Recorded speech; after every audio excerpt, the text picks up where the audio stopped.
ایک دن پہلے جیم ہونے والا ایران کا فضائی دفاعی نظام ایک دن بعد کیسے کام کرنے لگ گیا؟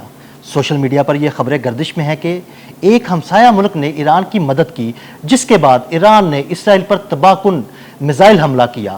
بہت سے لوگ تو اس بارے میں پاکستان کا نام بھی لے رہے ہیں۔ میاں طاہر صاحب سے جانتے ہیں کہ وہ ہمسایہ ملک کون سا ہے، کیا وہ واقعی پاکستان ہے یا کوئی اور ملک ہے؟ جی میاں صاحب، یہ سوشل میڈیا پر خبریں گردش کر رہی ہیں کہ وہ فضائی دفاعی نظام ایران کا جو ایک دن پہلے بالکل جیم ہو گیا تھا، اسے بحال کرنے میں ایک ہمسایہ ملک نے بڑی مدد کی، اور کچھ لوگ تو پاکستان کا نام بھی لے رہے ہیں۔ کیا واقعی وہ پاکستان ہے یا کوئی اور ہمسایہ ملک ہے؟ دیکھیں، یہ صلاحیت اگر آپ دیکھیں، اگر پہلے ٹیکنیکلی بات کر لیتے ہیں پھر اس کا باقی جائزہ بھی لیں گے۔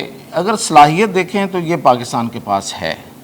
وہ پاکستان کی جو سائبر سیکیورٹی فورس ہے، جو ظاہر ہے کہ ایئر فورس کے ماتحت ہے، پاکستان ایئر فورس کے، انہوں نے جو کچھ انڈیا میں مظاہرے کیے، جو کمالات دکھائے، وہ یہ بات اس میں کوئی مطلب میرا خیال ہے کہ کرینِ قیاس کہی جا سکتی ہے کہ اگر کوئی مدد کر سکتا تھا تو وہ پاکستانی ہے، ظاہر ہے۔ اور دیکھیں، ارد گرد نظر دہرائیں ذرا، کون مدد کر سکتا ہے ایران کی اس معاملے میں؟ تو ایران کا نو ڈاؤٹ کہ جو ایئر ڈیفنس سسٹم تھا، میری اطلاعات کے مطابق وہ ہیک ہو چکا تھا، وہ اسرائیلیز نے ہیک کر لیا تھا۔ اب اس نظام کو دوبارہ واپس لانا، اور پھر ایک بات میں نے کل بھی ایک نشاندہی کی تھی، وہ بھی ایک ٹیکنیکل بات، وہ یہ ہے کہ جو F-35 جہاز جو سارٹیز لے رہا تھا ایران کے اوپر اور بغیر کسی رکاوٹ کے، وہ اسٹیلتھ ٹیکنالوجی کے ساتھ ہے، وہ اس کو رڈار پکڑتا نہیں ہے۔ ایک تو انہوں نے ہیک کیا، دوسرا ان کا کوئی دوسرا رڈار بھی ہوگا تو وہ اس کو پکڑ نہیں پا رہا تھا۔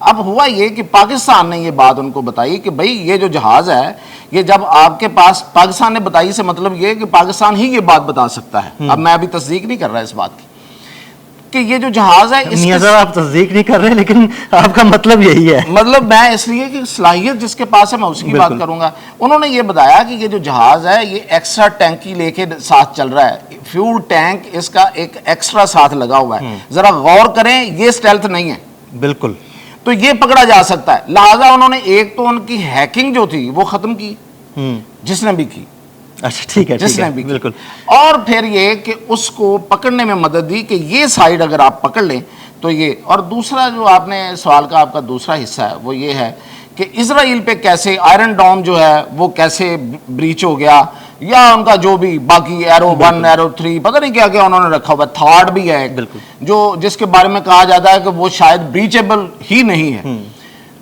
تو اس میں بھی میں آپ کو کیا بتاؤں کہ یہ صلاحیت بھی خوش قسمتی کے ساتھ پاکستان اور چائنا کے پاس ہے۔ گریٹ۔ اور میاں صاحب، آپ کی مسکراہٹ یہ بتا رہی ہے کہ یہ صلاحیت تو پاکستان اور چائنا کے پاس ہے، اور یہ صلاحیت ایران تک منتقل بھی کی جا چکی ہے۔ دیکھیں اس کی وجہ کیا ہو سکتی ہے، اس کا یہ دیکھ لیتے ہیں۔ اب ایران ایک ڈیٹرنس ہے بٹوین پاکستان، یعنی کہ اگر ایران فال کرتا ہے، یہ سمجھ لیں، ایران فال کرتا ہے، ایران سے فال کرنے کا مطلب اس کی جو سیکیورٹی ہے، اس کی جو ملٹری طاقت ہے، وہ اگر فال کر جاتی ہے تو پھر اگلی باری کس کی ہے؟ اور یہ میں نہیں کہہ رہا، پاکستان کی، یہ وہ شیطان نیتن یاہو کہہ رہا ہے اپنے ایک انٹرویو میں، اس نے کہا ہے کہ ہمیں 2 اٹامک پاور سے مسئلہ ہے، ایک ایران اور پاکستان۔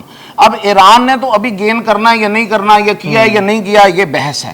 پاکستان تو ہے، ڈکلیئرڈ ہے، بالکل، جو اسرائیل ہے، اور اس کو کوئی پوچھتا ہی نہیں ہے۔ تو اس لیے پاکستان اگلا ٹارگٹ ہو سکتا ہے، تو پھر پاکستان کو تو پھر کچھ کرنا ہی ہے۔ بالکل، جی ٹھیک ہے، بالکل ٹھیک ہے میاں صاحب، بہت شکریہ۔ میاں صاحب کی ہنسی، مسکراہٹ اس بات کا اشارہ ہے کہ ایران کی مدد کرنے والا کوئی اور ہمسایہ ملک نہیں، وہ یقیناً پاکستان ہی ہو سکتا ہے۔ عدیل احمد اور میاں طاہر کو اجازت دیجیے گا، اللہ حافظ۔